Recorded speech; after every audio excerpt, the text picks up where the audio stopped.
9 TV Telangana news కి స్వాగతం. Bulletin లో ముందుగా హెడ్లైన్స్.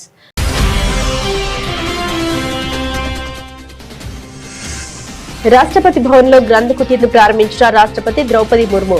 భారతదేశంలోని 11 శాస్త్రీయ భాషల్లో సుమారు 2300 పుస్తకాల సేకరణ.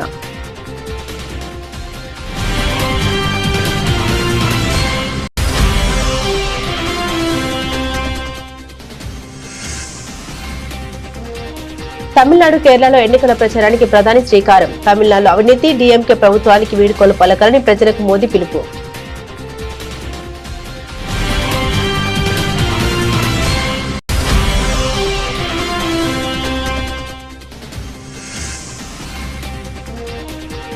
పద్దెనిమిదవ రోజ్గార్ మేళాలో నియామక లేఖల్ని విడుదల చేసిన ప్రధాని మోదీ కొత్తగా నియమితులైన వారు మార్పుకు ప్రతినిధులుగా మారాలని సూచన.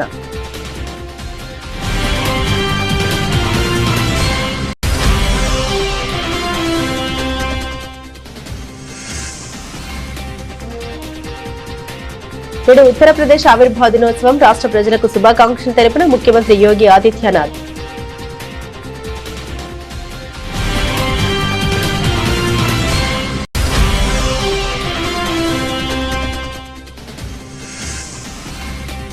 రాధాకృష్ణపై మరోసారి మండిపడ్డ డిప్యూటీ సీఎం భట్టి. తొలి పలుకుల వెనుక ఏ దోపిడీదారులు, ఏ రాబందులు దాగి ఉన్నారో అంటూ విమర్శలు.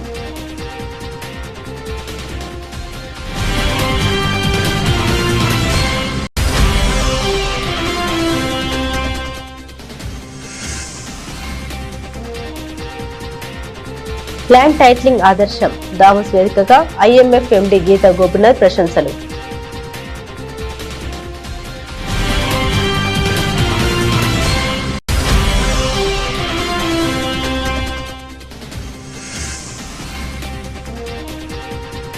బీజేపీకి మున్సిపల్ ఎన్నికల్లో రాష్ట్ర వ్యాప్తంగా మంచి ఫలితాలు వస్తాయి ధీమా వ్యక్తం చేసిన ఎంపీ ధర్మపురి అరవింద్.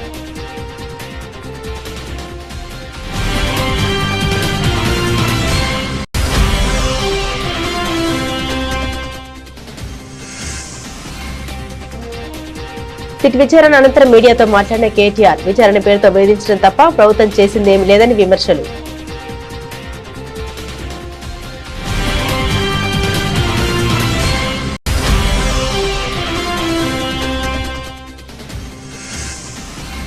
చంద్రబాబు చేపట్టిన భూ సర్వే ఓ దిక్కుమాలిన సర్వే అంటూ పేర్ని నాని ధ్వజం. కూటమి ప్రభుత్వం ఒక కొత్త పాస్బుక్ అయినా ఇచ్చిందా అని ప్రశ్న.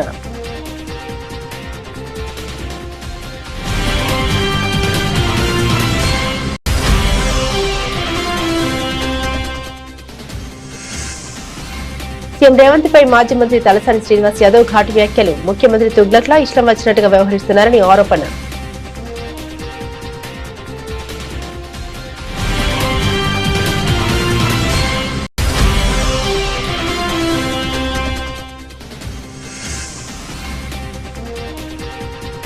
బళ్ళారిలో టెన్షన్. గాలి జనార్దన్ రెడ్డి భవనానికి నిప్పు. కాంగ్రెస్ ఎమ్మెల్యే వర్గీల పనేనని సోదరుడి ఆరోపణ.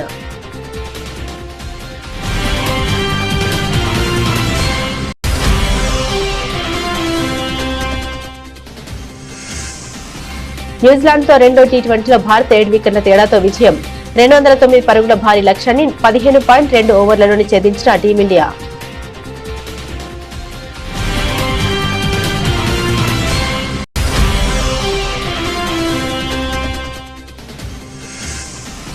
ప్రియాంక చోప్రా కొత్త సినిమా ది బ్లఫ్ ట్రైలర్ పై మహేష్ ప్రశంసలు. ప్రియాంకను రాజీ పడని దృఢమైన నటిగా అభివర్ణించిన సూపర్ స్టార్.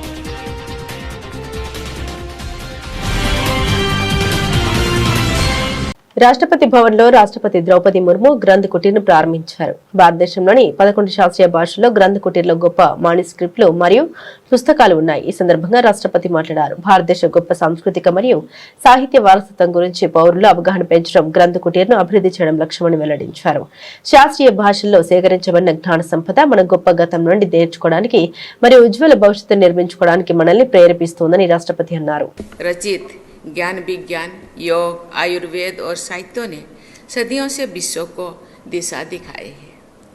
इन भाषाओं ने भारतीय संस्कृति को आधार प्रदान किया है। तिरुकुरल और अर्थशास्त्रों जैसे ग्रंथ आज भी प्रासंगिक बने हुए हैं। गणित, खगोल विज्ञान, आयुर्वेद और व्याकरण जैसे विषयों का विकास इस भाषाओं के माध्यम से हुआ है। पाणिनि का व्याकरण, आर्यभट्ट का गणित और चरक सुश्रुत का चिकित्सा विज्ञान आज भी विश्व को आश्चर्यचकित करते हैं। आधुनिक भारतीय भाषाओं के विकास में भी शास्त्रीय भाषाओं का महत्वपूर्ण योगदान है। इस प्रकार शास्त्रीय भाषाओं के माध्यम से भारत जैसे प्राचीन और विविधतापूर्ण देश में हमारी अखिल भारतीय सांस्कृतिक चेतना प्रभावित होती है।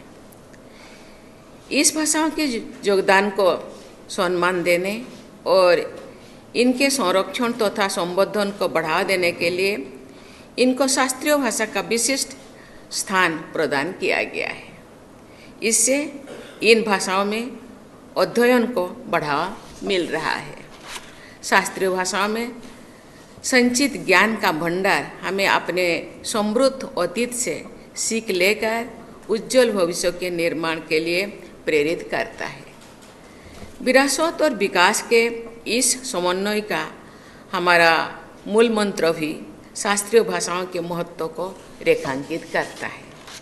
सभी कर्तव्यनिष्ठ लोगों की जिम्मेदारी है कि हमारे भाषाओं की विरासत का संरक्षण और संवर्धन करें। मेरा मानना है कि विश्वविद्यालय में शास्त्रीय भाषाओं के अध्ययन को बढ़ावा देना, युवाओं को कम से कम एक शास्त्रीय भाषा सीखने के लिए प्रेरित करना और पुस्तकालयों में इन भाषाओं में अधिक से अधिक पुस्तकें उपलब्ध कराना इन भाषाओं के संरक्षण और संवर्धन की दिशा में महत्वपूर्ण सिद्ध हो सकता है। దక్షిణాదిని ఇంతవరకు బీజేపీని ఆదరించని తమిళనాడు, కేరళలో ప్రధాని మోదీ అసెంబ్లీ ఎన్నికల ప్రచారాన్ని లాంఛనంగా ప్రారంభించారు. పాలక పార్టీలు కూటములపై విరుచుకుపడ్డారు. ప్రధానంగా తమిళనాడులో డీఎంకే టైం అయిపోయిందన్నారు. అవినీతి డీఎంకే ప్రభుత్వానికి వీడ్కోలు పలకరని రాష్ట్ర ప్రజలు నిర్ణయం చేశారని తెలిపారు. ఇక తమిళనాడు ఎన్డీఏతోనే ఉంటుందని ధీమా వ్యక్తం చేశారు. చెన్నై సమీపంలోని మదురాంతకలో జరిగిన భారీ బహిరంగ సభలో మోదీ ప్రసంగించారు. డీఎంకే ప్రభుత్వ నిష్క్రమణకు కౌంటర్ మొదలైంది. ఇది అవినీతి మాఫియా, నేరాల కరప్షన్ మాఫియా, క్రైమ్ సీఎంసీ సర్కార్ అది ఒక కుటుంబాన్ని మాత్రమే సేవిస్తుంది. ఈ పాటలో ఎదగాలంటే వారసత్వం, అవినీతి, మహిళలపై అసభ్య వ్యాఖ్యలు, భారత సంస్కృతిని తూలనాడడం ఇవి మార్గాలని ధ్వజమెత్తారు.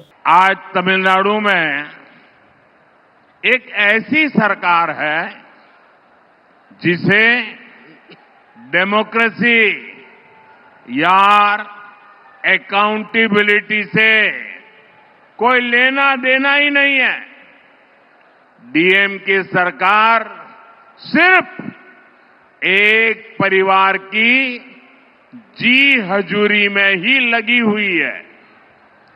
अगर किसी को डीएमके में आगे बढ़ना है तो उसके पास सिर्फ 3 या 4 रूट हैं। Dynasty root, corruption root, abuse women root, abuse our culture root. और यही कारण है कि आज डीएमके में वही लोग आगे बढ़ रहे हैं जिनको इस प्रकार के काम आते हैं। इसका नुकसान पूरे तमिलनाडु को हो रहा है। तमिलनाडु का बच्चा बच्चा जानता है कि कहां कहां कितना करप्शन हो रहा है और करप्शन की ये कमाई किसकी जेब में जा रही है। 18వ రోజ్గార్ మేళాలో వివిధ ప్రభుత్వ విభాగాలు మరియు సంస్థలు కొత్తగా నియమితులైన యువతకు 61,000 కంటే ఎక్కువ నియామక లేఖలను వీడియో కాన్ఫరెన్స్ ద్వారా ప్రధానమంత్రి నరేంద్ర మోదీ విడుదల చేశారు. ఈ సందర్భంగా రోజ్గార్ మేళాను ఉద్దేశించి ప్రధాని మోదీ మాట్లాడుతూ 2026 సంవత్సరం ప్రారంభం కొత్త ఆనందాలకు నాంది పలుకుతోందని, దీంతో పాటు వసంత పంచమి నిన్ననే జరుపుకున్నందున మీ జీవితంలో ఒక కొత్త వసంత కూడా ప్రారంభమవుతుందని అన్నారు. కొత్తగా నియమితులైన వారు మార్పుకు ప్రతినిధులుగా మారాలని కోరారు. ప్రభుత్వంతో వ్యవహరించేటప్పుడు వారు ఎదుర్కొన్న ప్రతి కష్టం లేదా లోపాన్ని వారితోనే ముగించాలని అన్నారు. हेल्थ केयर इकोसिस्टम को और सशक्त करेंगे। कई साथी वित्तीय सेवाओं और एनर्जी सिक्योरिटी को मजबूती देंगे, तो कई युवा हमारी सरकारी कंपनियों की ग्रोथ में महत्वपूर्ण भूमिका निभाएंगे। मैं आप सभी युवाओं को बहुत बहुत बधाई और शुभकामनाएं देता हूं। साथियों, युवाओं को कौशल से जोड़ना और उन्हें रोजगार, स्वरोजगार के अवसर देना, ये हमारी सरकार की प्राथमिकता रही है। सरकारी भर्तियों को भी कैसे मिशन मोड पर किया जाए, इसके लिए रोजगार मेले की शुरुआत की गई थी।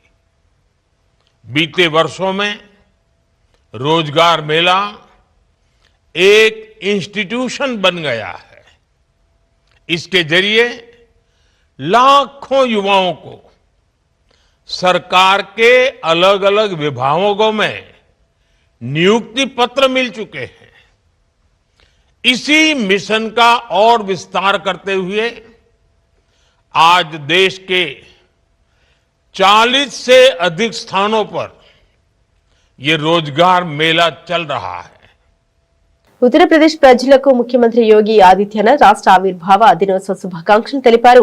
ఈ సందర్భంగా రాష్ట్ర ప్రజలను ఉద్దేశించి మాట్లాడారు. అపరిమిత సామర్థ్యం ఉన్న రాష్ట్రం నేడు పోరాట సంఖ్యలను మరియు విధానపరమైన ఉదాసీనతను బద్దలు కొట్టి అనారోగ్య రాష్ట్రం నుండి భారతదేశ అభివృద్ధికి వృద్ధి చోదక శక్తిగా రూపాంతరం చెందిందని తెలిపారు. మీరు విదేశాల్లో నివసిస్తున్నప్పుడు మీ కృషి, ప్రతిభ మరియు విలువల ద్వారా ప్రపంచ వేదికపై ఉత్తరప్రదేశ్ మరియు భారతదేశం యొక్క ప్రతిష్టను పెంచారని ఎన్ఆర్ఐలను అభినందించారు.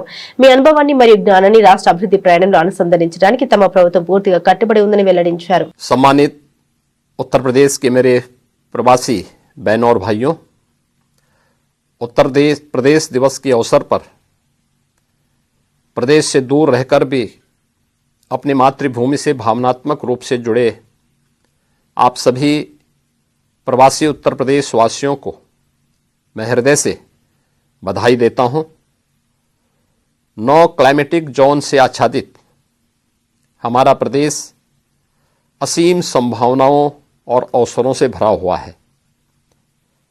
उत्तर प्रदेश भारत की संस्कृति, साहित्य, संगीत, कला और आध्यात्मिक चेतना का केंद्र बिंदु रहा है। अयोध्या की मर्यादा, काशी की शाश्वत चेतना, ब्रजधाम की भक्ति और प्रयागराज की समरसता ने युगों युगों से भारत की सांस्कृतिक चेतना को एक नई दिशा और ऊर्जा प्रदान की है। सांस्कृतिक और आध्यात्मिक विरासत को संजोए हुए अमृत काल में हमारा प्रदेश समावेशी विकास के संकल्प को धरातल पर साकार कर रहा है। एक समय बीमारू कहे जाने वाले उत्तर प्रदेश आज आदरणीय प्रधानमंत्री जी के मार्गदर्शन और निर्णायक नेतृत्व में स्पष्ट नीति और सुशासन के बल पर भारत के विकास का ग्रोथ इंजन बन चुका है। साफ नियत और दृढ़ इच्छा शक्ति ने प्रदेश को बॉटलनेक से ब्रेक थ्रू, रेवेन्यू डेफिसिट से रेवेन्यू सरप्लस, उपद्रव से उत्सव प्रदेश के रूप में स्थापित किया है। ఏబిఎన్ రాధాకృష్ణపై డిప్యూటీ సీఎం భట్టి విక్రమార్క మరోసారి మండిపడ్డారు. పెట్టుబడులు, కట్టుకథల విషపు రాతలతో తొలిపాలకు అనే పేరుతో రాధాకృష్ణ దేపిన తెరతో ఈ కథనాలు అన్ని మొదలయ్యాయని అసహనం వ్యక్తం చేశారు. రాధాకృష్ణ రాసిన కట్టుకథ వెనుక ఎవరు ఉన్నారు, ఎవరు రాయించారు, ఏ రాజకీయ ఉద్దేశాలు ఉన్నాయనేది సాయంత్రం చెప్తానంటూ భట్టి విక్రమార్క తెలిపారు. ఏ దోపిడీదారులు, ఏ రాబందులు దాగి ఉన్నారో అంటూ విమర్శించారు. అయితే ఈ పరిణామాల నేపథ్యంలో సింగరేణి బొగ్గు గనుల స్కామ్పై సీబీఐ ఎంక్వైరీ జరపాలని కేంద్ర మంత్రి కిషన్ రెడ్డిని ఉప ముఖ్యమంత్రి భట్టి విక్రమార్క కోరారు. ఏ రాబందులు, ఏ గద్దలు, ఏ దోపిడీదారుల ప్రయోజనాల కోసమో ఈ కథనాలన్నీ వస్తున్నట్టుగా కనిపిస్తూ ఉన్నాయి. చిన్నప్పుడు నేను ఎక్కడో వినేవాడిని, ఏ నినాదం వెనక ఎవరి ప్రయోజనాలు దాగున్నాయో అని, ఏ నినాదం వెనక ఎవరి ప్రయోజనాలు దాగున్నాయో అని. ఈ తొలి పలుకుల రాతల వెనక ఎవరి ప్రయోజనాలు దాగున్నాయో నాకు తెలియదు, కానీ ఇటువంటి రాతలతో తెలంగాణ సంబంధించినటువంటి అతిపెద్ద ప్రభుత్వ రంగ సంస్థ పైన నిందలు మోపే క్రమంలో ఈ రాష్ట్రానికి సింగరేణికి నష్టం చేస్తున్నారన్న సంగతి మర్చిపోతా ఉన్నారు. పెట్టుబడులు కట్టుకథల విషపు రాతల రాధాకృష్ణ గారు లేపినటువంటి తెరతో ఈ కథనాలన్నీ మొదలైనవి. నేను మళ్ళొకసారి చెప్తా ఉన్నాను. పెట్టుబడులు కట్టుకథలు విషపు రాతల రాధాకృష్ణ గారి తొలి పలుకులనే పేరుతో మొదలైనటువంటి కథనాలన్నీ బట్టి విక్రమార్క కొత్తగా క్రియేట్ చేశాడు సైట్ విజిట్. సో ఈ సైట్ విజిట్తోనే అంతా అసలు విషయం అంతా అని వండివారు. నేను అడుగుతా ఉన్నాను, సరే ఆయన ఏదో రాశాడు, ఎవరి ప్రయోజనాల కోసం రాశాడు, ఎవరి కళ్ళల్లో ఆనందం చూడాలని రాశాడో సరే ఆయనకు వదిలేస్తా ఉన్నాను. సరే ఆయన ఆనందం ఆయన ఎత్తుక్కుంటున్నాడు. కిషన్ రెడ్డి గారిని నేను ఇప్పటికి కూడా I welcome his gesture. Examine చేయండి, మీరు చేయాలి. రాష్ట్ర ప్రజలకి దేశానికి కూడా తెలియాలి. కేవలం కొద్ది మంది కొందరు వ్యక్తిగత ప్రయోజనాల కోసం రాష్ట్ర ఆస్తుల్ని ప్రభుత్వాలపై వ్యక్తులపైన అడ్డగోలు ప్రచారం చేస్తూ బతికేసేటువంటి వ్యక్తుల వాస్తవ రూపాలు బయట రావాలి. చేయండి అని చెప్పి. It is an autonomous independent 105 years board ఏర్పడి 105 yearsతో నడుస్తున్నటువంటి ఒక అటానమస్ సంస్థ. 105 years నుంచి దాదాపు కొన్ని వేల మందికి ఉద్యోగ అవకాశాలు కల్పిస్తూ ఇటు రాష్ట్రానికి కేంద్రానికి కూడా ఆస్తులను అందించడమే కాకుండా చాలా ట్రాన్స్పరెంట్గా వాళ్ళకు ఒక ప్రొసీజర్ ఉంది. ఆ ప్రొసీజర్ ప్రకారం పోతా ఉన్నాం. ఆ ప్రొసీజర్లో నాకు కానీ మంత్రిమండలి దృష్టికి కానీ లేకపోతే ఇంకోటి దృష్టికి కానీ వచ్చే అసలు దీంట్లో విషయమే లేదు. ఈ కనీసం విషయ పరిజ్ఞానం కొద్దిగా ఉన్నా, ఇంగిత జ్ఞానం ఉన్నా ఎవరైనా ఇది అర్థమైతే రాయరు. రాష్ట్రంలో గత వైఎస్ జగన్ ప్రభుత్వం చేపట్టిన భూ సంస్కరణకు దావోస్ వేదికగా ముఖ్యమంత్రి చంద్రబాబు నాయుడు పాల్గొన్న సమావేశంలోనే అంతర్జాతీయ స్థాయిలో ప్రశంసలు దక్కాయి. తద్వారా ఎన్నికలకు ముందు ఎల్లో మీడియా చేసిందంతా దుష్ప్రచారమేనని తేటతెల్లమైంది. జగన్ పై కక్షతో చంద్రబాబు విపరీతంగా దుష్ప్రచారం చేసి అధికారంలోకి రాగానే ల్యాండ్ టైటిలింగ్ చట్టాన్ని రద్దు చేయడం తెలిసిందే.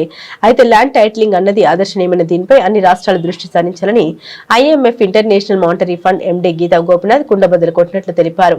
ఇటీవల జరిగిన దావోస్ సదస్సులో భారత ఆర్థిక వ్యవస్థపై ఆమె కేంద్ర మంత్రి అశ్విని వైష్ణవ్ ఇతర ప్రముఖులతో కలిసి ఒక చర్చాగోష్ఠిలో మాట్లాడారు. భారతదేశంలో చాలా సానుకూల పరిణామాలు కనిపిస్తున్నాయి. ముఖ్యంగా దేశంలో ఉన్న ఆర్థిక స్థిరత్వం చాలా ముఖ్యమైనది. కేవలం వృద్ధి రేటు మాత్రమే కాకుండా ద్రవ్యోల్బణం కూడా తక్కువగా సింగిల్ డిజిట్ లోనే ఉండడం భారత్కు కలిసి వచ్చే అంశమని గీతా గోపినాథ్ తెలిపారు. The two things that could hold us back, one is land acquisition is a little bit messy, deregulation, and you have said we've not really used our demographic dividend to its fullest. So what are the things that you think we can do to fix some of those? Yeah, I think a little bit messy is probably an understatement. It is a tremendous challenge in India to acquire land, to have clean land titles, and that is a constraint on growth. It's a constraint on manufacturing. It's, again, there are states in India that are experimenting with techniques that other states can also adopt. I think Andhra Pradesh is doing a good job in finding very creative ways of helping with selling of land, shifting land from being agriculture to commercial land. Land titling, again, pushing on that is important. Judicial reforms, I think, are absolutely critical. That is a very important bottleneck for growth in India, and it's been there. I think people have seen it as a long-standing challenge, but we're not seeing many changes in that front. రానున్న municipal ఎన్నికల్లో BJP ప్రభంజనం సృష్టిస్తోందని Nizamabad MP Dharmapuri Arvind ధీమా వ్యక్తం చేశారు. ఈ విషయమై ఆయన మీడియాతో మాట్లాడారు. బీజేపీకి మున్సిపల్ ఎన్నికల్లో రాష్ట్ర వ్యాప్తంగా మంచి ఫలితాలు వస్తాయని ఆశాభావం వ్యక్తపరిచారు. మనం గెలుస్తున్నాం కూడా అని అభిప్రాయపడ్డారు. మరోవైపు సీఎం రేవంత్ పై కీలక వ్యాఖ్యలు చేశారు. కాంగ్రెస్ నాయకులే కాదు, కాంగ్రెస్ ప్రభుత్వ ముఖ్యమంత్రిది ఏ పార్టీ అనేది కూడా అర్థమవడం లేదని విమర్శించారు. ఇక బీఆర్ఎస్ ఎక్కడా కనపడట్లేదని, వాళ్ళకి క్యాండిడేట్లు కూడా తిరిగి గతి లేరని అన్నారు. భారతీయ జనతా పార్టీకి ఒక మంచి అవకాశం, అది నా నియోజకవర్గమే కాదు రాష్ట్ర వ్యాప్తంగా కూడా మంచి అవకాశం. వాళ్ళకి అభ్యర్థులు దొరకలేరు. 4 రోజులైతే నాయకులు కూడా దొరకరు, అందరు జైళ్ళలో ఉంటారు. అది రేవంత్ రెడ్డి నియత్ చక్కగా ఉంటే. కాబట్టి ఇటువంటి అవకాశాన్ని మన నియోజకవర్గంలోనైతే మనం ఎట్టి పరిస్థితుల్లో చేజారేసుకోవద్దు. దానికి తగ్గట్టు స్ట్రాటజీ, వ్యవహారము అన్నీ ఏ రకంగా ఉండాలన్నది మేము మాట్లాడడం జరిగింది. ఏమైనా ఉంటే మీరు అడగండి. చెప్తే కదా ఇప్పుడే ఎట్లా వెళ్ళిపోయింది. ఇక ఇక్కడైతే మనకి టీఆర్ఎస్ ఎక్కడ కనబడతలేదు, ఇందూరు జిల్లాలో కనబడతలేదు. ఈడ కూడా నాకున్న 2 నియోజకవర్గాలలో కూడా టీఆర్ఎస్ టికెట్ అడిగేట వాళ్ళు కూడా చాలా తక్కువ మంది ఉన్నారు. అది good opportunity for BJP. To strengthen further. చూడండి, ఫోన్ ట్యాపింగ్ చేసిండ్రా అంటే చేసిండ్రు, దానికి అనేక రుజువులు ఉన్నాయి. వాళ్ళని అరెస్ట్ చేస్తారా లేదా అన్నది రేవంత్ నియతి మీద ఉంటుంది. రేవంత్ ప్యాకేజీలకి అమ్ముడు పోతాడా లేకపోతే నిజాయితీగా పనిచేస్తాడా దాని మీద ఉంటుంది. అంతే కదండి. ఇప్పుడు డైరెక్ట్గా మేము ఇంటర్ఫియర్ కాలేము, సెంటర్ ఇంటర్ఫియర్ కాలేదు డైరెక్ట్గా. రాష్ట్ర ప్రభుత్వం నియతి మంచిగుంటే రాస్తుంది, నియతి మంచి లేకపోతే 2 ఏళ్ల తర్వాత రాస్తుంది. ఏది ఇది కాళేశ్వరం అప్పచెప్పినట్టు. సో అది ఇంకోటి, ఆ కేటీఆర్ ఏదో ఇంతకుముందు మాట్లాడినట్టున్నాడు పోయే ముందర, అసహనమా? ఓ దేనికి? వ్యక్తిత్వ అంటే క్యారెక్టర్ అసాసినేషనా? అరే చెర్సీకు క్యా క్యారెక్టర్ భయ్. చెర్సీ అంటే తెలుసా? చెర్సీ కా క్యా క్యారెక్టర్? డ్రగ్స్ తీసుకున్నటువంటి ఏం క్యారెక్టర్యా? సిట్ విచారణ అనంతరం తెలంగాణ భవన్ లో బీఆర్ఎస్ వర్కింగ్ ప్రెసిడెంట్ కేటీఆర్ మీడియాతో మాట్లాడారు. విచారణ పేరుతో వేధించడం తప్ప ప్రభుత్వం చేసేదేమీ లేదన్నారు. జరగనిది జరిగినట్లు లీకులు ఇస్తూ తప్పుదోవ పట్టిస్తున్నారు. ఎవరితోనో కలిపి నన్ను విచారించినట్టు చేస్తున్న ప్రచారంలో వాస్తవం లేదు. ఈ విచారణలో తారక రామారావు తప్ప మరెవరూ రాలేరని, ఏవో కొన్ని పేర్లు చెప్పి వాళ్ళు తెలుసా వీళ్ళు తెలుసా అని అడిగారని తెలిపారు. హీరోయిన్ల ఫోన్లను ట్యాప్ చేశామన్న ప్రచారం నిజమేనా అని అడగ్గా, మీకు ఏనట్లు ఫిర్యాదు చేశారని సిట్ అధికారులను ప్రశ్నించినట్టు తెలిపారు. ఇప్పుడు మా ఫోన్లు ట్యాప్ కావడం లేదా అని అడిగితే సిట్ అధికారులు నీళ్లు నమ్మలారని పేర్కొన్నారు. ఉద్దేశపూర్వక లీకుల్లోని వాస్తవాలు తెలుసుకోకుండా మీడియా ప్రచారం చేయదని విజ్ఞప్తి చేశారు. న్యాయం ధర్మం అందరికీ ఒకేలా ఉండాలని సీఎం రేవంత్ రెడ్డి తన మంత్రులు సన్నిహితుల దోపిడీపై సిట్ వేయాలని కేటీఆర్ డిమాండ్ చేశారు. 2 ఏళ్లుగా తమ అసమర్థ పరిపాలన వైఫల్యాల నుండి ప్రజల దృష్టి మరల్చడానికి ఒకటి తర్వాత ఒకటి ఏవైతే కొన్ని కాలక్షేప కథా చిత్రాలు నడుపుతూ ఉన్నారో, ఆ కాలక్షేప కథా చిత్రాల్లో భాగంగా, పరంపరలో భాగంగా ఇవాళ నాకు కూడా ఏదో నోటీసులు ఇచ్చి టెలిఫోన్ ట్యాపింగ్ మీద ఏదో విచారణ చేస్తామని చెప్పి పోలీస్ శాఖ వాళ్ళు పిలవడం జరిగింది. ఆ విచారణకు పూర్తిగా సహకరించి దాదాపు 7-7.5 గంటలు వారు అడిగిన అన్ని ప్రశ్నలకు కూడా సమాధానం చెప్పి నేను మీ దగ్గరికి వస్తూ ఉన్నాను. మొట్టమొదటి మాట ఏమంటే నేను వారిని సూటిగా అడిగాను, గత 2 సంవత్సరాలుగా మీరు ఈ విచారణ కొనసాగిస్తూ ఉన్నారు. ఈ 2 సంవత్సరాలలో లీకుల మీద లీకులు, ముఖ్యంగా మా పార్టీ లీడర్ల వ్యక్తిత్వ హననం చేసే విధంగా, క్యారెక్టర్ అసాసినేషన్ చేసే విధంగా మీరు ఏదైతే వ్యవహారం చేస్తున్నారో దీనికి బాధ్యులు ఎవరో అని అడిగిన వారు మాకు సంబంధం లేదండి, మీడియా ఏం రాస్తే మాకేం సంబంధం అని చేతులు దులుపుకునే ప్రయత్నం చేసినారు. వారిని నేను సూటిగా అడిగాను, మీరు గత 2 సంవత్సరాలుగా మీరు ప్రతిసారి విచారణ పేరిట లేకపోతే ఏదో ఒక లీక్ ఇవ్వడము, లేదా విచారణకు పిలవకపోయినా ఏదో జరిగింది అంటూ మీరు లీక్ ఇవ్వడం, తెల్లారి హెడ్లైన్ కావడం, దానివల్ల ప్రజలు మరి నిజం అనుకొని భ్రమించే కొన్ని పరిస్థితులు వచ్చినాయి. ఇది మంచిది కాదు అని చెప్పిన వారిని సూటిగా అడిగిన నేను. మీరు అంటా ఉన్నారు పేపర్లు రాస్తా ఉన్నాయి. చంద్రబాబు చేపట్టిన భూ సర్వే దిక్కుమాలిన సర్వే అంటూ వైసీపీ నేత మాజీ మంత్రి పేర్ని నాని తీవ్ర వ్యాఖ్యలు చేశారు. కూటమి ప్రభుత్వం 2 ఏళ్ల పాలనలో రైతులకు ఏ ఒక్క సమస్యనైనా పరిష్కరించిందని ప్రశ్నించారు. జగన్ హయాంలో చేపట్టిన సమగ్ర భూ సర్వేనే ఇప్పుడు చంద్రబాబు అనుసరిస్తున్నారని అన్నారు. తాడేపల్లిలో మీడియాతో మాట్లాడిన పేర్ని నాని జగన్ హయాంలో ఇచ్చిన పాస్ బుక్లపై మంత్రి అనగాని పచ్చి అబద్దాలు చెబుతున్నారని మండిపడ్డారు. కూటమి ప్రభుత్వం వచ్చాక సర్వే చేసి ఒక్క కొత్త పాస్ బుక్ అయినా ఇచ్చిందని ప్రశ్నించారు. జగన్ హయాంలో ఇచ్చిన పాస్ బుక్లను తీసుకుని కేవలం అందులో ఉన్న జగన్ ఫోటోను తీసేయడమే తప్ప ప్రభుత్వం చేసింది ఏమీ లేదని ఎద్దేవా చేశారు. రెవెన్యూ మంత్రికి రెవెన్యూ వ్యవస్థపై కనీస అవగాహన ఉందా అని నిలదీశారు. వాస్తవంగా పాస్ పుస్తకాలు పూర్వం ఇట్లా ఉండేవి. దాంట్లో ఏముంటది, ఫోటో, ఖాతా నెంబరు, ఈ రకమైనటువంటి ఊరికే దాంట్లో ఎంత విస్తీర్ణం, సర్వే నెంబర్ ఎంత, అది మెట్టా మాగాణా, విస్తీర్ణం ఎంత, అలాగే దానికి పన్ను సెస్లు ఎంత, డబ్బులు ఎంత, అది సొంతమా లేకపోతే అసైన్మెంటా, ఆ వివరం తహసీల్దార్ సంతకం ఇలా ఉండే. ఇది పాస్ పుస్తకం పాతది. జగన్ గారు వచ్చిన తర్వాత వీళ్ళు చెప్తున్నారు కదా, జగన్ గారు బొమ్మ వేసుకున్నాడని. ఈ బొమ్మ వేసుకున్న పాస్ పుస్తకం ఇది. అట్ట చూపించలా అన్నాడు. అట్టని మొన్న చూపించా, మళ్ళీ ఇవాళ కూడా చూపిస్తున్నా. ఇదిగో జగన్ గారు ఇచ్చినటువంటి, జగన్మోహన్ రెడ్డి గారి ప్రభుత్వం ఇచ్చినటువంటి పాస్ పుస్తకం అట్ట. ఇదిగో సరిపోయిందా? చూసుకున్నారా? పైన రాజముద్ర ఉంది, జగన్ గారి బొమ్మ ఉంది. వైఎస్ఆర్ జగనన్న శాశ్వత భూ హక్కు మరియు భూరక్ష పథకం, ఆంధ్రప్రదేశ్ ప్రభుత్వం రెవెన్యూ శాఖ, దాంట్లో రైతు ఫోటో, వివరాల కోసం క్యూఆర్ కోడ్. జగన్మోహన్ రెడ్డి గారి పుస్తకంలో ఏముంది? ఏమి లేవు, ఊరికే జగన్ బొమ్మ ఉంది. మా దగ్గర చాలా ఉన్నాయని చెప్పాడు. ఇది వాళ్ళు ఇచ్చిన పుస్తకం, దాన్ని కూడా చూపిస్తాను. ఓపెన్ అవ్వట్లేదని చెప్పావుగా, ఓపెన్ అయిందిగా. సరే, దాంట్లో ఇంకో క్యూఆర్ కోడ్ ఉంది, ఇది కూడా కొట్టండి. ఈ పేజీ ఏది కాలమ్స్ ఉండి ఉన్నాయి చూసారా? కాలమ్స్ ఉన్నది, కాలమ్స్ ఉన్నదండి.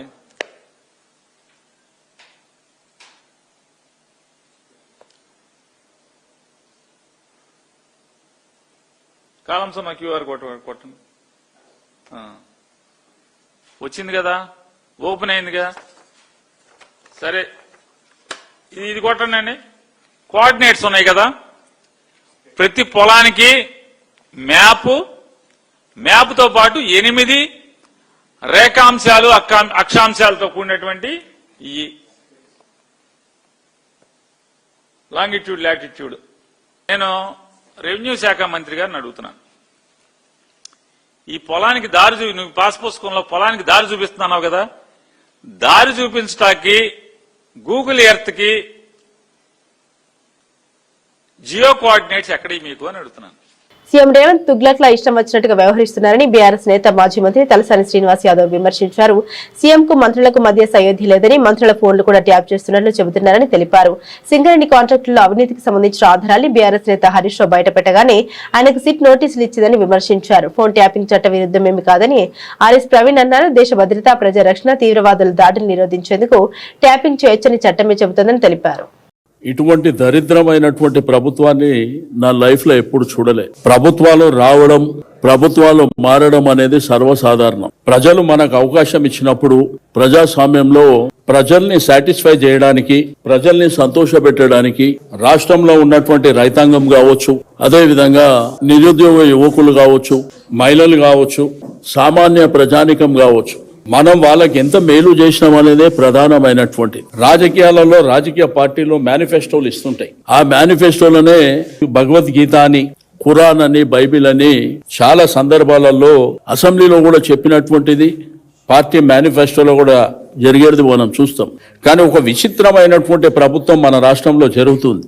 చాలా సందర్భాలలో మనం సర్కస్ నడిపిస్తున్నామా, ప్రభుత్వాన్ని నడిపిస్తున్నామా అనే దానికి కరెక్ట్ సూటబుల్ అయినటువంటి గవర్నమెంట్. రేవంత్ రెడ్డి గారికి ఏమో అతి చిన్న వయసులో ముఖ్యమంత్రిగా అవకాశం వచ్చింది.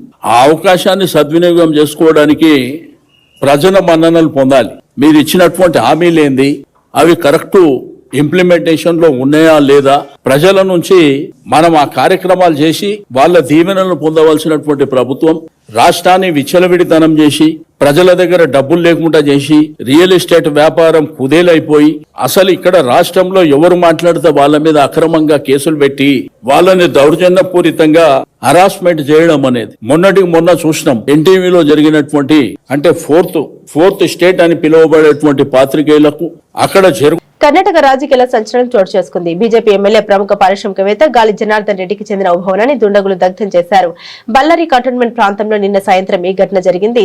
ప్రమాద సమయంలో ఆ ఇంట్లో ఎవరూ లేకపోవడంతో ప్రాణ నష్టం తప్పింది. ఈ ఘటన వెనుక కాంగ్రెస్ ఎమ్మెల్యే నారా భరత్ రెడ్డి మద్దతుదారులు ఉన్నారని గాలి జనార్దన్ రెడ్డి సోదరుడు మాజీ ఎమ్మెల్యే గాలి సోమశేఖర్ రెడ్డి ఆరోపించారు. భవనంపై పెట్రోల్, డీజిల్ పోసి ఉద్దేశపూర్వకంగానే నిప్పు పెట్టారని ఆయన ఆరోపించారు. ఈ నెల 1న గాలి జనార్దన్ రెడ్డి ఇంటి వద్ద భరత్ రెడ్డి వర్గీయులు కాల్పులకు పాల్పడారని ఆరోపణ వచ్చే విషయం తెలిసిందే. ఆ వివాదం సద్దుమణగక ముందే ఇప్పుడు ఈ అగ్ని ప్రమాదం జరగడం గమనార్హం. బళ్ళారి నగరంలోని జీ స్క్వేర్ లేఅవుట్ లో ఉన్న ఈ మోడల్ హౌస్ విలువ సుమారు 3 కోట్లు ఉంటుందని అంచనా. 13 ఏళ్ల క్రితం కొనుగోలుదారుల్ని ఆకర్షించేందుకు దీన్ని నిర్మించారు. సమాచారం అందుకున్న వెంటనే పోలీసులు సంఘటనా స్థలానికి చేరుకుని దర్యాప్తు ప్రారంభించారు. ఈ ఘటనకు సంబంధించి ఒక వ్యక్తిని అదుపులోకి తీసుకుని విచారిస్తున్నట్లు పోలీసు వర్గాలు తెలిపాయి. న్యూజిలాండ్ తో జరిగిన రెండో టీ20 మ్యాచ్ లో టీమిండియా అద్భుతమైన విజయాన్ని నమోదు చేసింది. రాయపూర్లోని షహీద్ వీర్ నారాయణ్ సింగ్ అంతర్జాతీయ స్టేడియంలో జరిగిన ఈ పోరులో captain Suryakumar Yadav, wicket keeper batter Ishan Kishan సృష్టించిన విధ్వంసానికి కివీస్ బౌలర్లు చేతులెత్తేశారు. ప్రత్యర్థిని నిర్దేశించిన 209 పరుగుల భారీ లక్ష్యాన్ని భారత్ కేవలం 15.2 ఓవర్లలో 3 వికెట్లు మాత్రమే కోల్పోయి ఛేదించింది. గెలుపుతో 5 మ్యాచ్ల సిరీస్ లో భారత్ 2-0తో ఆధిక్యంలోకి వెళ్లింది. 209 పరుగుల భారీ లక్ష్య ఛేదనకు దిగిన భారత్ కు క్లిష్ట పరిస్థితుల్లో క్రీజులోకి వచ్చిన కెప్టెన్ సూర్యకుమార్ యాదవ్ ఇషాన్ కిషన్ తో కలిసి ఇన్నింగ్స్ ను చక్కదిద్దాడు. ఈ ఇద్దరు మూడో వికెట్ కు 122 పరుగులు కీలక భాగస్వామిని నెలకొల్పి భారత విజయాన్ని ఖాయం చేశారు. ఇషాన్ నిష్క్రమణ తర్వాత క్రీజులోకి వచ్చిన శివన్ దుబే కూడా దూకుడుగా ఆడడంతో భారత్ మరో 28 బంతులు మిగిలి ఉండగానే సునాయాసంగా విజయాన్ని అందుకుంది. అంతకుముందు ఈ మ్యాచ్ లో టాస్ గెలిచిన భారత కెప్టెన్ సూర్యకుమార్ యాదవ్ ఫీల్డింగ్ ఎంచుకున్నారు. తొలుత బ్యాటింగ్ చేసిన న్యూజిలాండ్ జట్టు నిర్ణీత 20 ఓవర్లలో 6 వికెట్ల నష్టానికి 208 పరుగుల భారీ స్కోరు సాధించింది. భారత బౌలర్లలో కుల్దీప్ యాదవ్ 35 పరుగులిచ్చి 2 వికెట్లతో రాణించగా హార్దిక్ పాండ్యా, హర్షిత్ రాణా, వరుణ్ చక్రవర్తి, శివన్ దుబే తలో వికెట్ పడగొట్టారు. గ్లోబల్ స్టార్ ప్రియాంక చోప్రాపై Tollywood super star Mahesh Babu ప్రశంసల వర్షం కురిపించారు. ప్రియాంక ప్రధాన పాత్రలో నటించిన Hollywood action thriller the bluff trailer ను చూసిన మహేష్ సోషల్ మీడియా వేదికగా స్పందించారు. ఆమె నటనను కొన్నేళ్లతో ఆసక్తికరమైన పోస్టు పెట్టారు. ట్రైలర్ అద్భుతంగా ఉంది. ప్రియాంక చోప్రా మరోసారి రాజీపడిన దృఢమైన నటన కనబరిచారు. ఫిబ్రవరి 25న విడుదలవుతున్న ది బ్లఫ్ చిత్ర బృందానికి నా శుభాకాంక్షలని మహేష్ బాబు పేర్కొన్నారు. ది బ్లఫ్ చిత్రం 1800ల కాలం నాటి కథతో తెరకెక్కుతుంది. ఇందులో ఎర్సెల్ బోర్డెన్ అనే ఒక మాజీ సముద్రపు దొంగ పాత్రల ప్రియాంక కనిపించనున్నారు. తన బిడ్డను కాపాడుకోవడం కోసం ఎంతకైనా తెగించే తల్లిగా ఆమె నటన ట్రైలర్ లో ఆకట్టుకుంటుంది. ప్రముఖ దర్శకులు రూసో బ్రదర్స్ నిర్మిస్తున్న ఈ సినిమా ఫిబ్రవరి 25న ప్రైమ్ వీడియోలో విడుదల కానుంది. బులెటిన్ ముగించే ముందు హెడ్లైన్స్ మరోసారి.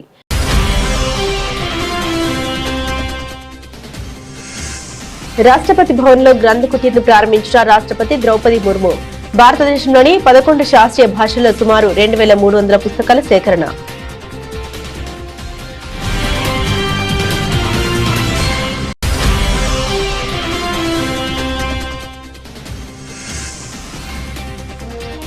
తమిళనాడు, కేరళలో ఎన్నికల ప్రచారానికి ప్రధాని శ్రీకారం. తమిళనాడులో అవినీతి, డీఎంకే ప్రభుత్వానికి వీడ్కోలు పలకాలని ప్రజలకు మోదీ పిలుపు.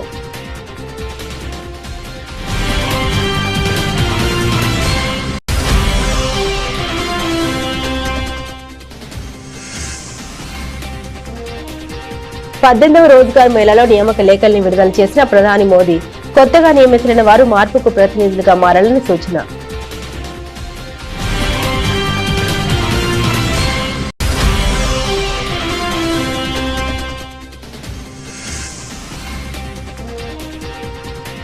నేడు ఉత్తరప్రదేశ్ ఆవిర్భావ దినోత్సవం. రాష్ట్ర ప్రజలకు శుభాకాంక్షలు తెలిపిన ముఖ్యమంత్రి యోగి ఆదిత్యనాథ్.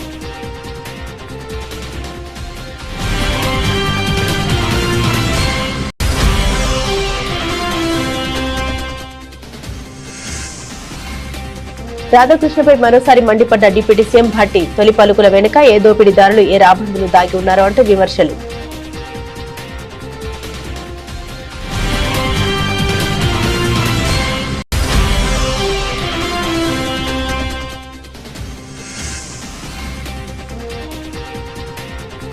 ల్యాండ్ టైటిలింగ్ ఆదర్శం. దావోస్ వేదికగా ఐఎంఎఫ్ ఎండీ గీతా గోపినాథ్ ప్రశంసలు.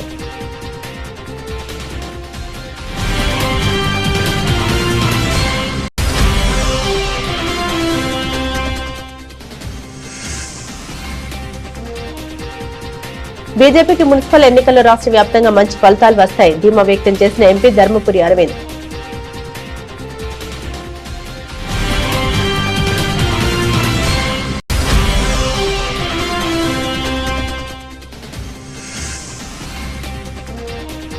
సిట్ విచారణ అనంతరం మీడియాతో మాట్లాడిన కేటీఆర్. విచారణ పేరుతో వేధించడం తప్ప ప్రభుత్వం చేసిందేమీ లేదని విమర్శలు.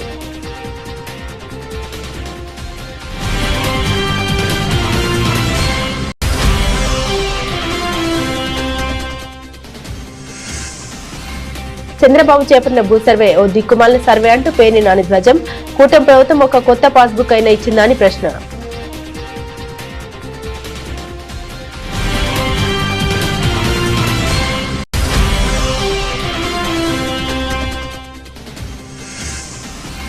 సీఎం రేవంత్ పై మాజీ మంత్రి తలసాని శ్రీనివాస్ యాదవ్ ఘాటు వ్యాఖ్యలు. ముఖ్యమంత్రి తుగ్లక్లా ఇష్టం వచ్చినట్టుగా వ్యవహరిస్తున్నారని ఆరోపణ.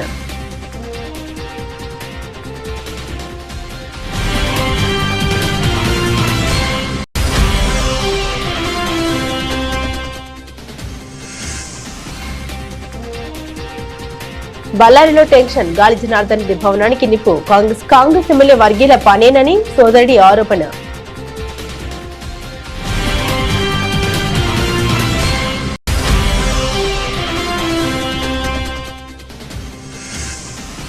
న్యూజిలాండ్తో రెండో టీ20లో భారత్ 7 వికెట్ల తేడాతో విజయం.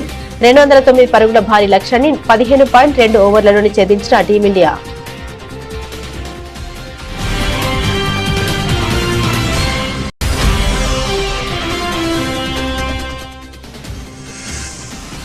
ప్రియాంక చోప్రా కొత్త సినిమా ది బ్లఫ్ ట్రైలర్ పై మహేష్ ప్రశంసలు. ప్రియాంకను రాజీ పడని దృఢమైన నటిగా అభివర్ణించిన సూపర్ స్టార్.